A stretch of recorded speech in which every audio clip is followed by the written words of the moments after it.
Alright. Welcome back to episode 2 of the V Square podcast. I'm your host today. My name is Shai. And I am Norman.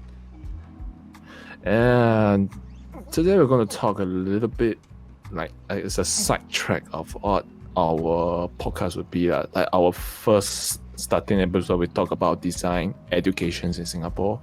And for our even episodes, right, basically the even numbers, we're trying to go for something that's a bit more broad, but still related to design in a sense. So it gave us more room to talk about topics about design outside of our school lives. Yep, I think this is a pretty interesting topic that we could touch on because, for the people who aren't going to go into design school, I feel like this relevant information would be for them, to make a choice on whether or not and how they filter out whether or not what is design and what is art. Yeah. So that basically falls into our main topic today to talk about design, quote unquote, on a very general scale. Mm-hmm. So we're going to cover about 3 topics today. So the first one, as one Norman has mentioned earlier, design versus art. It's a pretty iffy topic that we are wanting to talk about. Yeah, I mean it's quite a like a hot potato to talk about it. Once we shoot this out loud, there will be people sending death threats to my house. I mean, they will come in looking for my ass. They're gonna try to beat me down for talking shit on both sides. I think it goes both ways. Yeah, but what's your take on it, Norman? Okay. For this specific topic about design versus art, right? We need to be able to split it into obviously 2 categories. What are they meant for? So let's say we got design. When you think about design, right? Design, for me, like how I think about design is that I think of design as something functional. So, when you create this idea, you create this design visually to aid with that idea. That's what design is.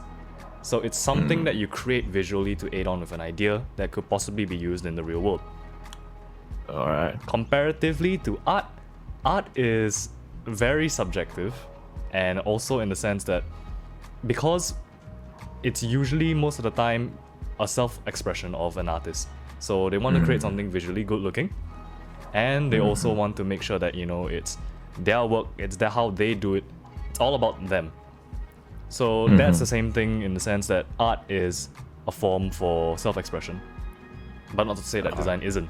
So yeah, it's a basic take on saying that one, for me, is for function, the other is a form of self-expression. Alright, that's some real solid points, man. Wow. It's a little bit hard to catch on from here, but I'll just share my own stories because I'll speak from my experience more because I have spent about 2-3 years in fine art because I was once upon a time an art student. Right. And I spent another 2 counting to 3 years in design. So yeah, I have a little bit of both. So this question has been posted to me by my previous mentors, lecturers, and so they always shot you this question. Yeah, they kind of just shot me for fun. That is how your relative shot you during Chinese New Year. When you're going to get a girlfriend, when you're going to get a job, what's your grade? These kind of things, just say for fun. But I'm taking a little bit more seriously, because to me, art and designs are on the outside they look pretty much the same, but deep down they have a slight difference that cuts them real apart. Because to me, art is very universal. All right. Okay. It's from a standpoint of the artist, like from one person, how he sees the world around them, right? So like how Picasso, how all the great artists, they make their paintings, they are sharing their perspective on the world, and they invite, or not really say invite, they just let other people have their take on it, Right. So basically, this is what I see, this is what I see here. And now you can look at it and you make your own interpretations, and that's where they give birth to art galleries, art analysis, art history, all these kind of things. This is where I feel like it came from. So it's from one to many, and many back to one again. So it's like it's supposed to be like a boomerang process that you tossed out something and something's supposed to come back. But for design, it's a little bit different. Design is designing for one. All right, it's designing like for an individual. Not say individual not in a person, but more in a condition or a situation. Right. Okay. So it's like you're creating something for a specific need. Maybe I could say that way.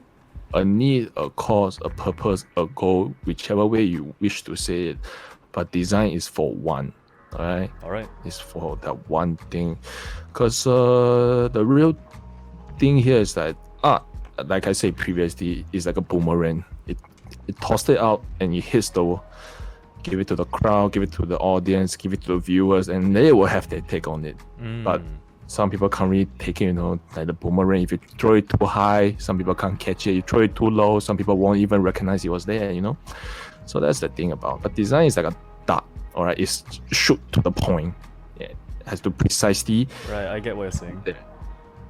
Yeah, like the design of a seatbelt, A seatbelt, the purpose is to prevent you from flying outside your car windshield when the car hits something, is to keep you safe. That's the point.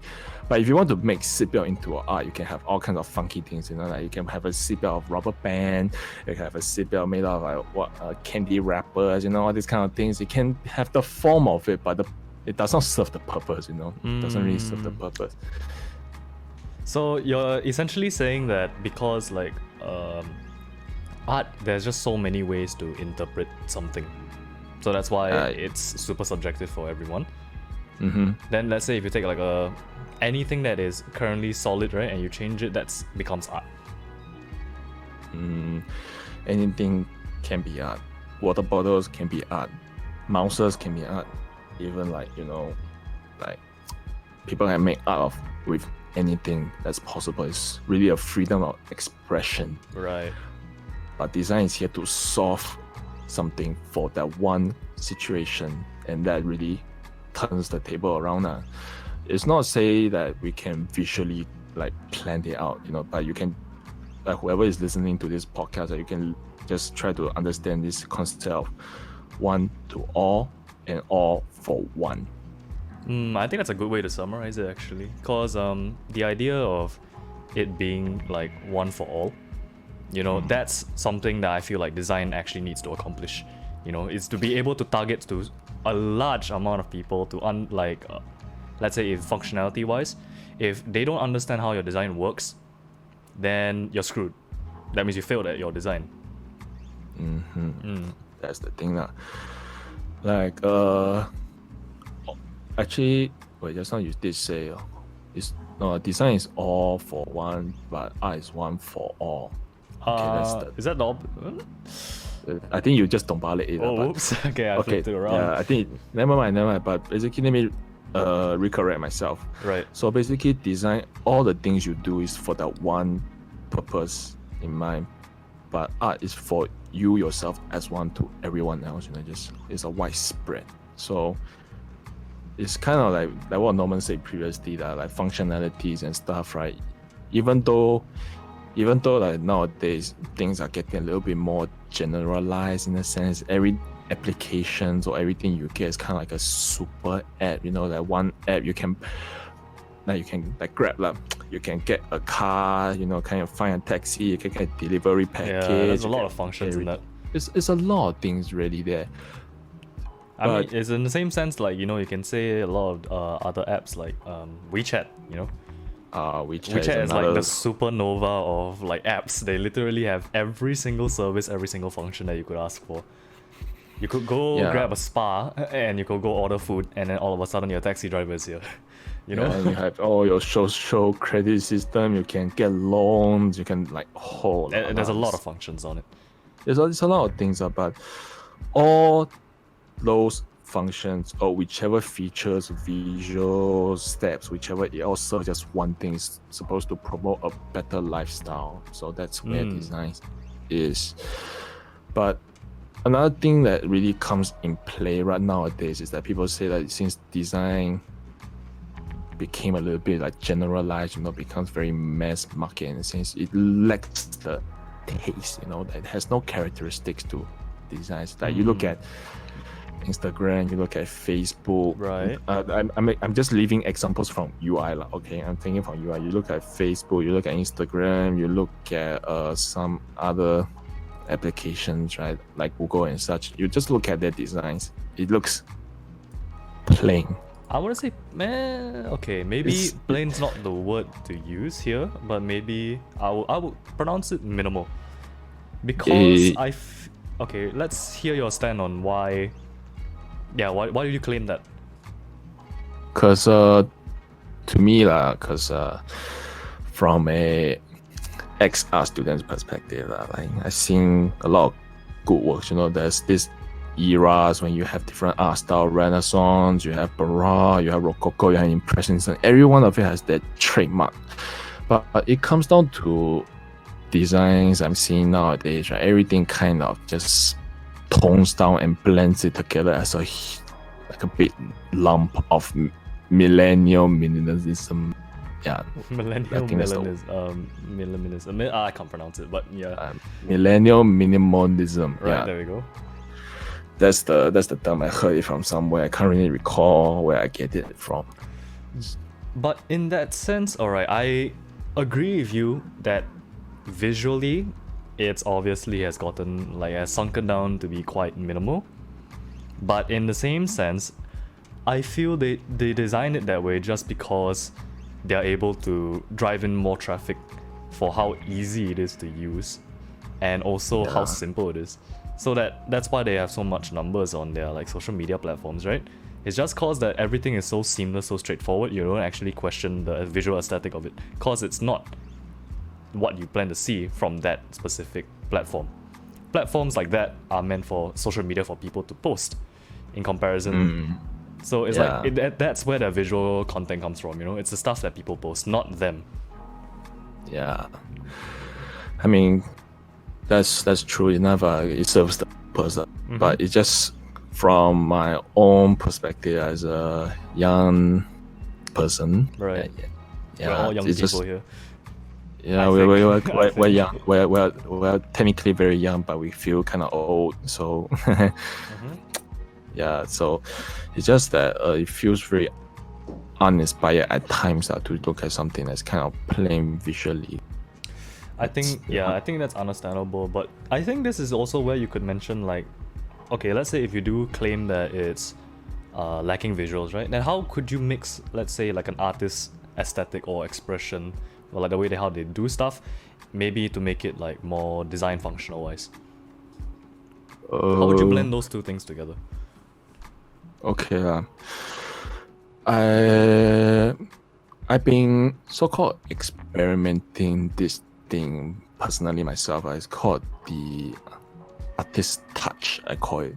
Right. Basically, everyone has this little trademark or this fingerprint when they create certain works. When I see in some of my friends who has been in their creative life, they have been painting, illustrating, and doing work. There has been this little trademark there that every single piece of what they generate, right, it has been there. Like for example, I have this one friend. She was my secondary school classmate. Actually, both of us do art, and every time she paint, right, she painted, it's like it's a wild blend of colors and textures, and it just your eyes is there. Your eyes are stuck there when you see her work. So it's super visually enticing. It's you can't take your eyes away from it. Enticing, judgmental, but it's definitely spot on. That is her thing, and it's there. I'm seeing it. My eyeballs are there. Right. Okay. So that's my take here, and that's where I see the strength in art in nowadays. Even though that previously I said art is one or all, that everyone has their one singular standpoint and hopes everyone else to embrace it, but it's hard for them to really so-called source a place in the market. maybe per se, or maybe source a place to have a justifiable stand for the work.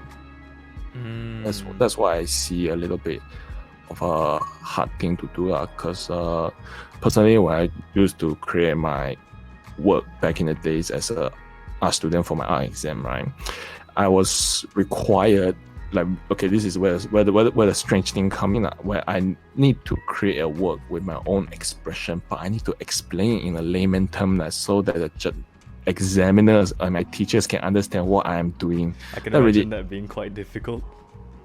You know, can you just imagine just winning hula, abstract, you just have your fun and being an artist. Next thing you come out, like, so why do you do this? They're like, shit, you gotta explain everything now. Like, what's the specific stroke? Why did I use this stroke? Yeah, and then you immediately, the whole vibe just changes, and you became a designer to so-called explain everything, like why you make this decisive move and such that. So that's really what hinders me back in the days, and that's why I switch over to join design education to seek out myself for more answers. Right.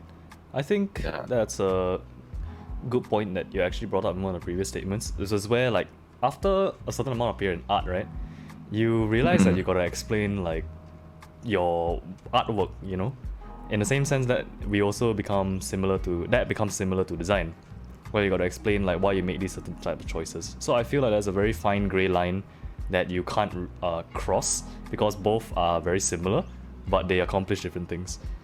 Yeah, they accomplish very different things, but that line just getting blurred so hard, man. Then, let's say if we are saying that line is super blurred, right, then how can we, like, definitively differentiate, you know, art and design?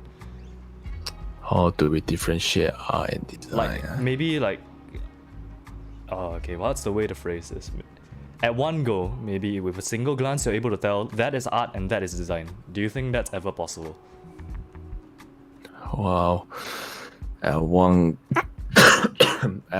glance, wow, that is some, like, apex predator eyes that you need, man.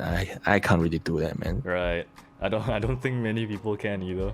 I don't think anyone can right now, actually. It's because everyone has their own interpretation of what they see visually. It's like that, cause that's the thing about us right now. So we can't really tell at one glance and look at, just say, oh, you're doing art, or you're doing design or something. But we can go through a process to understand, you know, instead of just looking at one glance to judge whether this piece of work, the project, whichever is a art or design, we can just let them so-called explain through words. That's the most common way that we judge things, you know, explain through words. Right. Like whether your explanation, your narrative of your thoughts and idea, how you, like, turn it away, actually, like, make it possible, like, whether people understand what you're trying to do. If people can understand what you're trying to do here, we call it a design piece, right? I feel like, you know, design encompasses the fact that you mostly associate design with being able to, okay, because design has so many, like, different aspects, right? You know, like, you got the branding, you got the UI, you got different types of, like, packaging, all of that stuff, right? I feel like that's where design, you have to associate design with one of those things most of the time. You know, it's just what consumers would expect when you mention the word design. If you mention something like design, you think of the design of logos and stuff. But artworks, or let's say art, is pieces, individual pieces from certain people. I mean, you are mentioning about formats and mediums at this point. Right. But cause that's just how I think that's how it's split, you know? Okay. I mean, that also speaks of, like, what most people are thinking when they talk about designs and art, you know? Like, they think that designs has to be somewhere on the market. Arts are just, like, hang on the wall, sitting in some cold air-conditioned room with low lights, you know? Art gallery. art gallery. I mean, can't lie about it. That's what many things are many times.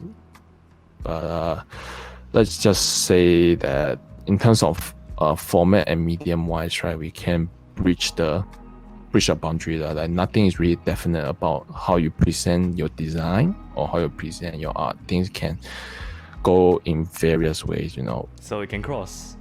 It can cross definitely in terms of presentation, but in terms of purpose, like how I say, I usually like so-called judge it. I judge it by wording, like how you say about your intentions, your reasoning, and your purpose, and then we look at how you execute it, like all the things you do for that one purpose, all for one. If it's all for one, then it became a design. Right. But if it's one for all, then it becomes art lah. Okay, I think that's a fair point to stand on. Or more like one for all and executed nicely is an art. If not, it's a flop. It's a Yeah. I think even then, you can't exactly mention it as a flop either, because anyone could claim anything is art, but it's just visually up to the person to interpret it, whether or not they decide it's Yeah. good or not. So yeah, like, you have to keep it in a very gray area. Yeah. Alright, I think that's pretty much all for design versus art. Let's move on to our one. I do before that, I Eh? do have a slight, just one more question. I'm Why? curious about this because, design versus art, right? When you see art, is it always like illustration, especially around our age? Well, I mean, around our age and depending on our exposures, we can say that art to us is painting heavy lah. Nah, okay. I mean, Yeah, painting heavy is what we've been exposed to since like maybe kindergarten, and primary school. yeah, they call drawing as a form of art. You're throwing a crayon and you just scribble and it becomes art as a terminology in your brain.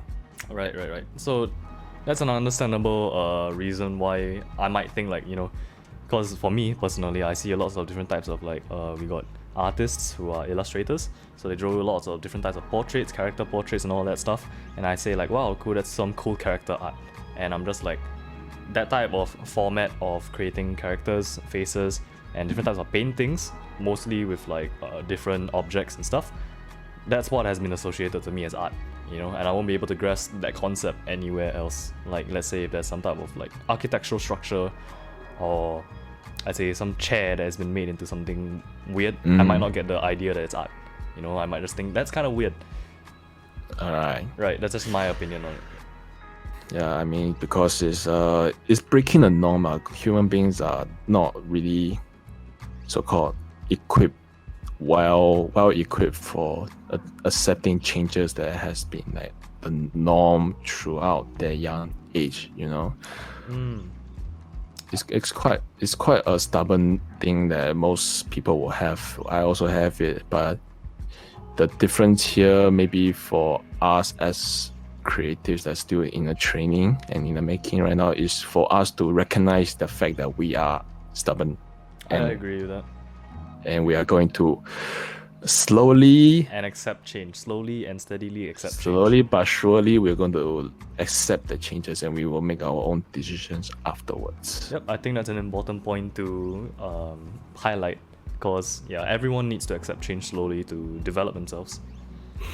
Yeah, the only thing that's constant is change and time, nothing else. All right, now let's move on to that second topic that you wanted to talk about. I just want to talk about, do you hook up with design, quote unquote? Hook Do up you with like design or do you love design? That's the one thing. Oh, Like okay, it's no, like a I get the relationship idea. thing. I get the idea. So you're trying to say like, is design like something that you do like kind of like a one night stand and after you just never yeah. do it again, or do you kind of like Yeah. it, you have like this certain crush, or do you actually actually love it and you want to keep phrasing but doing it? So yeah, I get the idea. Okay. Yeah, that's basically the thing. Okay, I think for design wise, like for my own opinion, I currently right now I like design. I am trying to figure out whether or not I love design, but it's not a hookup. You know, it's not that one night stand thing saying that, oh, you know, I'm just gonna do this for a little bit and I'm just gonna drop it. You know, it's like my ex girlfriend. You know, okay, man. it's kind of like that. Yeah, okay, good. I mean, cool, man. Whichever way you want to say it. I mean, yeah. I feel like when you say that you love design, you seriously have to have a lot of passion driving you forward to continue saying like, you know, you love design and what you do, because it's finding that career that you want. And especially in design with such a visual based industry. Like the industry that we're going to go into is so like visually based. We're going to have to constantly keep changing and keeping up with that rapid aesthetic changes. So I feel like right now it's a bit difficult for me to keep up because I'm a slow learner. So when those different things come together, I'm just like, all right, I love the fact that I can do design for like visual stuff plus creating something with functionality. But I am scared for the future, saying that I'm not being able to keep up with this, and thus I cannot say I love design, but I like it. Alright. What is your take on this?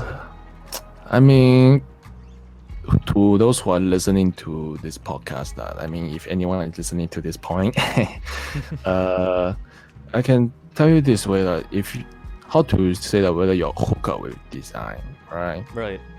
Like you're being thrown with a thing to do. All right, basically, if I tell you to design a poster for a lollipop brand, all right, for a lollipop brand, and you do that, and you go through many so-called variations of it, and then you stop there.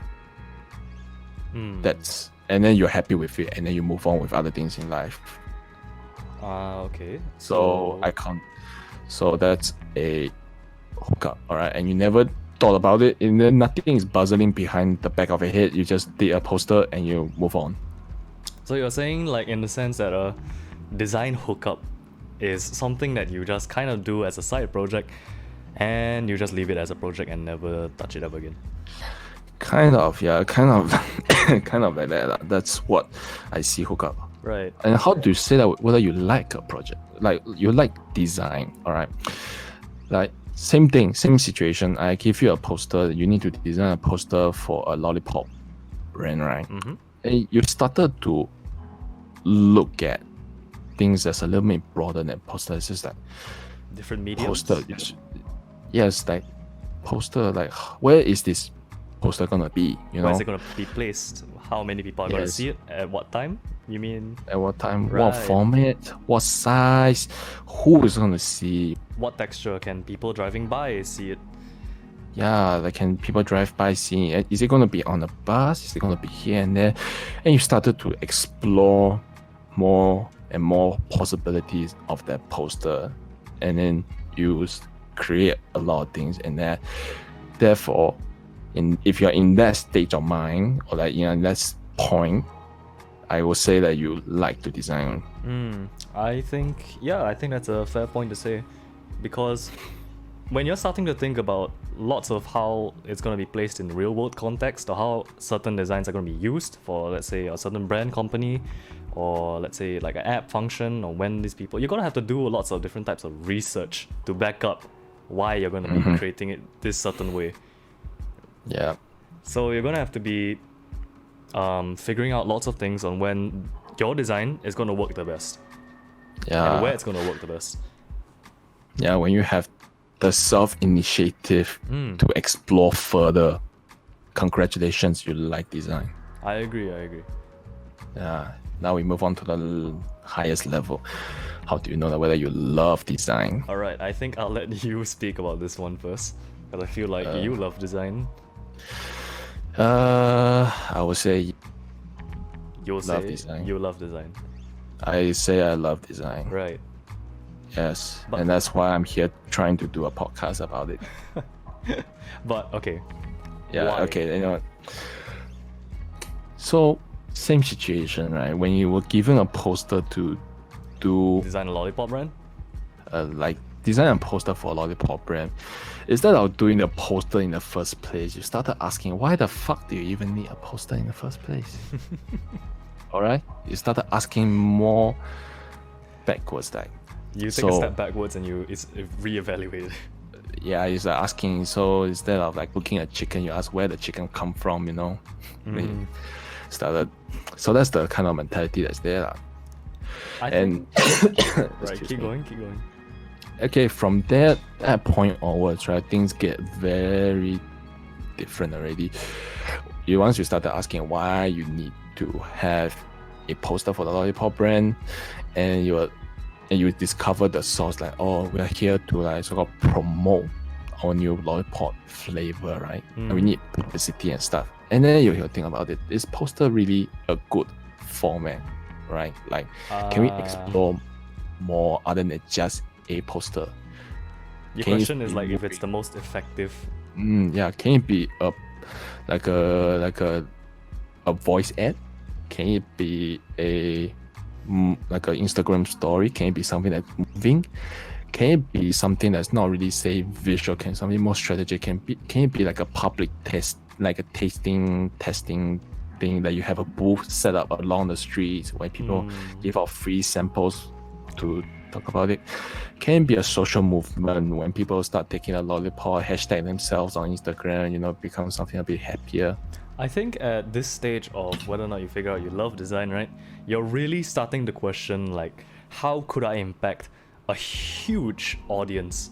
You know, like it has to be a really large audience that you want to tackle here, cause with like the different mediums that you want to take, right? Yeah, it has to really show out there, you know, it has to be like serve a purpose that's out there at the consumers, at the environment, at the future or something. That's where you start to elevate your vision from the mere formats, mediums and deliverables, right? You're lifting yourself out of there and you're seeing a bigger picture.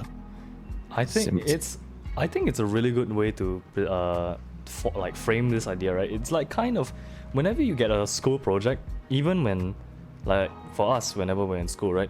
I think we should design in the mindset that we're designing for a company. I wouldn't say designing for a company, because I mean in the industry you will get that opportunity way more lah. But here's the catch here. Right. I mean, I've served quite some number of clients here and there, but not all companies want to serve a great cause. Okay, that's You get my understandable. Yeah, you I get my get that. pitch. So it's like I think I heard it from some motivational video somewhere, but they have a very valid point. Let's say, why do you make a company like that? Let's sidetrack a little bit away from this. Why do you even make a company? Are you making a company to make money? Most of the time, that's how most people would start out with the idea. They want to make money with it first. Yeah, but the truth from that video I quote there, they say that you make a company to serve a greater cause. That's a statement that makes sense because Look at Elon Musk. Look like what Elon Musk is doing. we got Like, Tesla. I mean, his Tesla is for SpaceX, and what's SpaceX for? For him to go to fucking Mars, man. That's what he wants. That's why he started. It's huge and it's out there. Yeah, it's huge and out there, but of course, I mean, we as puny human beings, poor design students, we can't say much about this whole thing. But this is where the things that really changed my mindset. Like, you make companies, you make organizations and stuff, right? You're not here to make money. The money is the fuel for you to drive you to a greater cause somewhere else, and that's what really design should have been in the first place. That it's not. It has been designing for a reason, a cause. Whether the reason is to make money, not saying it's wrong. I mean, it's not wrong to say that. I'd But say it it's has. secondary.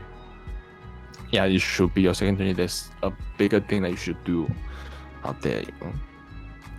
That's why I think, like what you've been saying, let's say for like companies, right? If what they want to achieve should be something that can aid the entire world somehow. Something that is a very wide stretch. Very It's a wide very wide stretch, but the main idea is around there. Yeah. So that's really design. And another thing about whether you love design, right, is by the time you have ended this lollipop project that you're supposed to promote somehow. You look right? back at it and see how you can improve it. You look at it and you be like, damn, I can improve it. Mm. But thank you. Next. No, I get that because you're way too lazy to touch it. But you know, like, okay, I should have done different things, and I should have changed up certain elements so that it could work better. But that's the good thing. That means there's still room to improve. You are not reaching your cap. You're not bottlenecking yourself. You can go for furthermore. So for the next one you move, I believe that, a lot of, especially like for this creative industry, you cannot cap what you see aesthetically or what you want to achieve, because like this entire podcast, like, everything is changing, time is always moving, so you're not able to stick with a certain amount of like skill and you just say, hey, I'm happy with it. You cannot cap yourself. If not, you won't be able to reach into newer heights. Indeed. Like what Norman said, that you cannot remain static and unchanged. Some things, right, can stay timeless, but it obviously it needs requires some things to like spice up. There needs things to add on upon the basis of it. All right. The idea here is that you do not say that, because it has worked once and it will be true for the rest of the time. Yeah, it doesn't work that way. Doesn't really work that way. So similarly for loving design, because if you finish one of your work, right, and either you like it a lot or you hate it a lot, no matter the case with it, right, it's always about moving on to the next one and try to be better if that's what you try to be. I mean, that's what I try to be.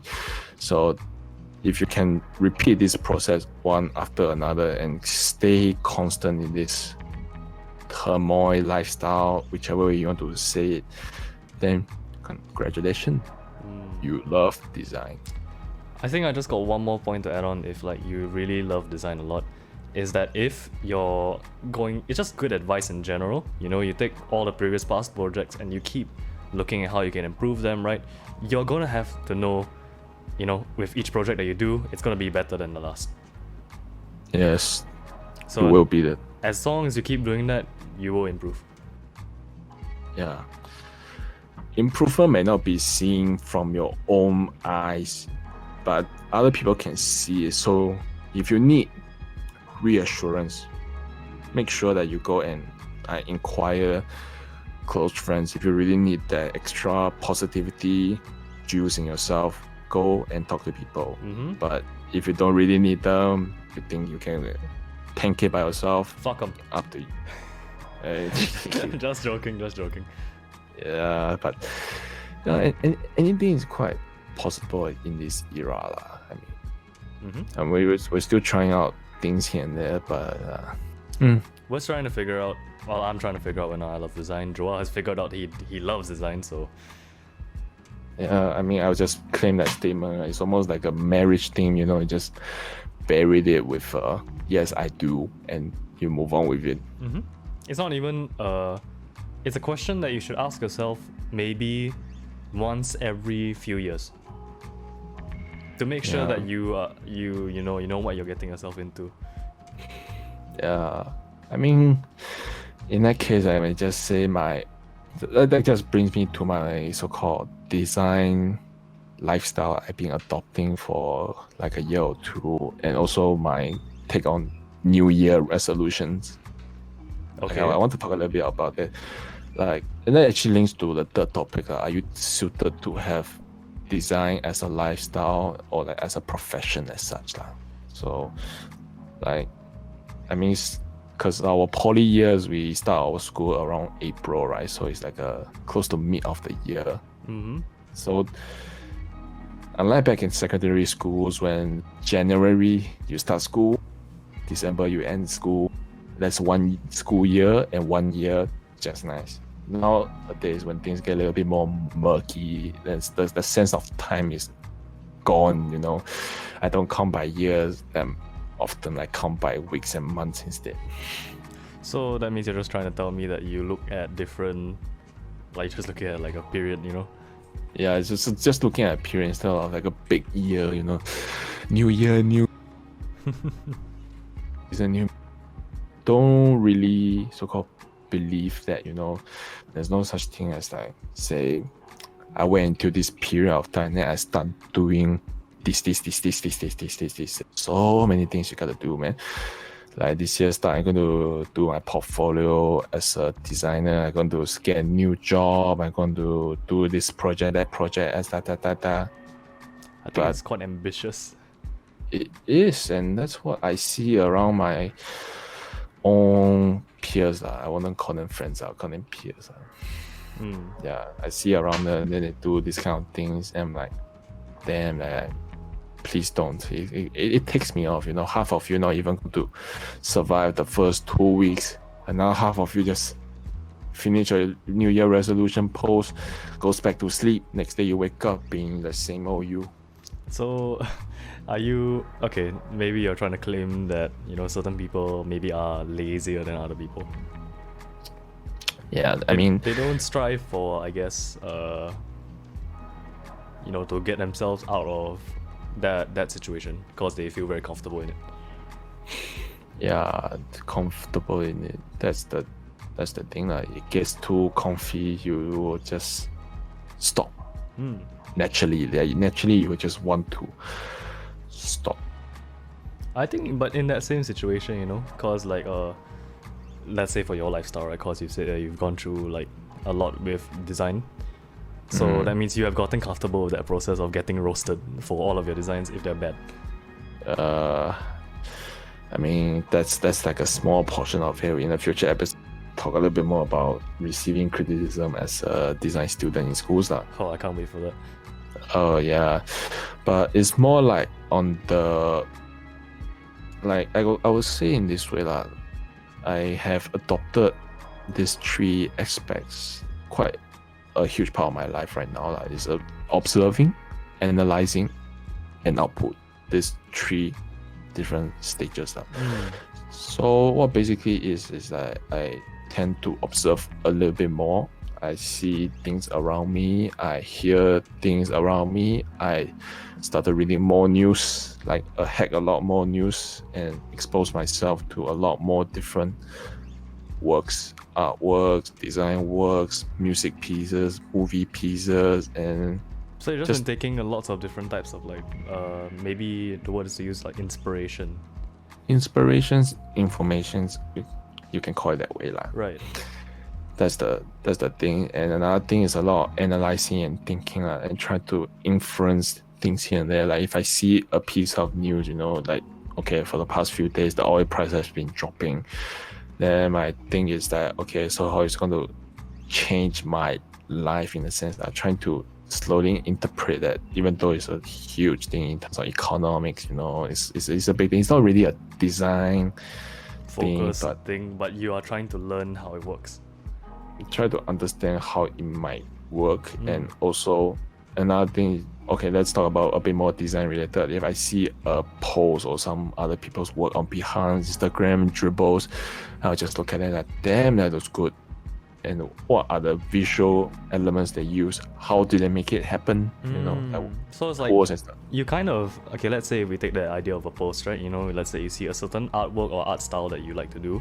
So you're able to, let's say if you're able to observe on the certain elements or let's say color schemes that they use, you're able to break down how they created that art piece, and you might want to make it for yourself.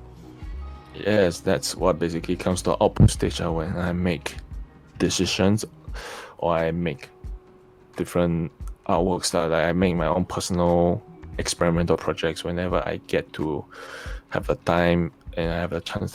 So it's really about outputting. That's a big part about my design, quote unquote, lifestyle. I think that's a very good thing to have, especially for a designer, because when you're able to take, like, I think this goes for everyone, right? You see different things that you like, and then you're just like, hey, if I could take a certain thing from, let's say, this post, and I take a certain thing from another post, I could make it my own. I could add my own flair to it, and it'll have ×2 of the better things that I like. Yeah, that's where design, quote unquote, is really exciting to me. It's just pieces here and there that has, like, you see it, but others don't. But and you take it over and you build upon it. But I just feel like, okay, although Yeah. these skills are these are actually really helpful skills, so I also use these too. Like, I just analyze certain things that I really like, I save them, and after that I try to implement them in my own work. But it's a really difficult process to go through if you don't know how to do it at first, because it takes certain things to figure out what you do like and what you don't, Yeah, and what it's- works and what doesn't, you know, because you might be able to separate it, like, oh, I like this visually, but it might not work functionally. So you got to have a good keen eye and also think through the process of how, when you are receiving this information as a person or a consumer, you got to really think about, okay, am I going to like this? That's one. Am I going to understand this? That's two. Yeah. And our part as creative people is basically how to decide. Step 3, I like it, I know it, now where can I put it? I think, yeah, application of where you can put your stuff. Yeah, That you that's basically for how my so-called design lifestyle. I'm a bit of a more strict and hardcore person in terms of talking about design, you know, because I'm really, I wouldn't say just passionate. I am more or less more dedicated to it already. I think you're like the Spartan or like of like design school, dude. You are literally fighting on front lines. I mean, not say a Spartan, you know. I'm more like the small dog syndrome, you know. Just like, hey, bro, hold me back, like, bitch, I don't know what you're gonna do, huh? What you gonna do? Okay, I get it. I Yeah, feel like. I'm- Oh, I know, you can continue first. yeah, it just needs a 10 more years in a grind. Probably I have more confidence in my back to say that out loud. I say that, yeah, just a couple more years of practice and stuff. No, I mean, same. I feel like as long as anyone keeps at the grind of being able to keep design as, you know, your lifestyle, your profession, right? With any type of craft, you obviously need practice, and practice comes up with time. So with more time that you spend, the more skill on your craft you have. So as long as you're able to Yeah. keep doing it, right, you're gonna definitely be able to improve. So the main idea is to just keep practicing design wherever you want. Yeah, be on the, like, if you really want to so-called improve, right, don't live on the fact that you see good people's work and you think that will help you. Honestly, not really. What do you Like mean how by that?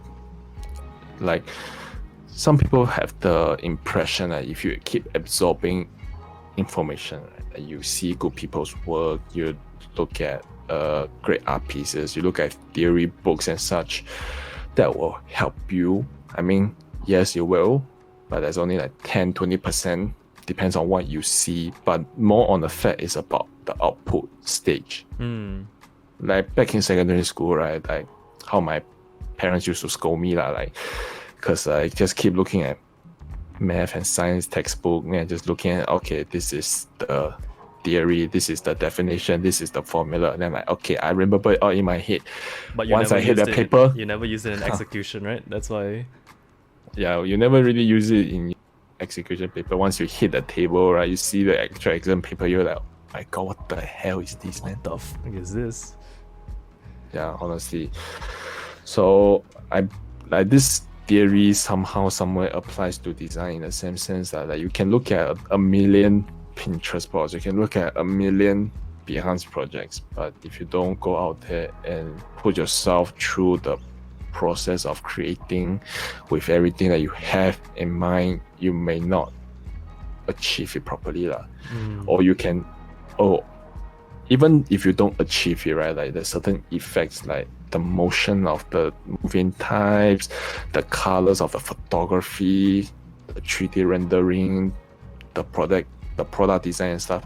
If you can't achieve it, right, through mere visuals, right, like you just look at it and you can't recreate it, right, that means there's something Lacking else that- from you're lacking that that practical skill to create that. yeah, that's where you can so-called try to source it out. Like you have the opportunity, sadly speaking, you have to, so that you can't really replicate it. Like in terms of After Effects, right, in motion graphic, because I do that personally quite a lot. A lot of things I see online, right, like so-called this walking animation. Like I just say that the walking animation of characters, right, you look at them just like smoothly walking, and you thought, oh, I need to animate every single step of them, but no, actually you don't really need. All you need is just one expression. All you need just 3 frames of action. Like the character only needs to walk 2 steps, And then you and can you need to loop that. key one expression to loop it all the way. You don't even need to keyframe anything else, Mm. and that really blew my mind away. Like So like you So learn how this to is- work efficiently because of that. it's not just working efficiently. It's more like a missing link in creation process that didn't piece it all together. And yeah, that's where So like once you unlock that knowledge, then you're like, oh crap, I can finally design what I want to. yeah, that's where you learn through output, observation, analyzing, and you output. Repeat the process until you get what you wanted in the first place. That's how design lifestyle is to me. Yeah, I think that's a super good point because you don't know how to execute this certain thing, right? And you're with the skills that you currently have, right? I think it's a good practice for people to, let's say, grab something that they like and they try to design it, to replicate it, and see if they can. Yeah, And if they can't, that means there's something lacking with their knowledge on how to use maybe this certain type of tool.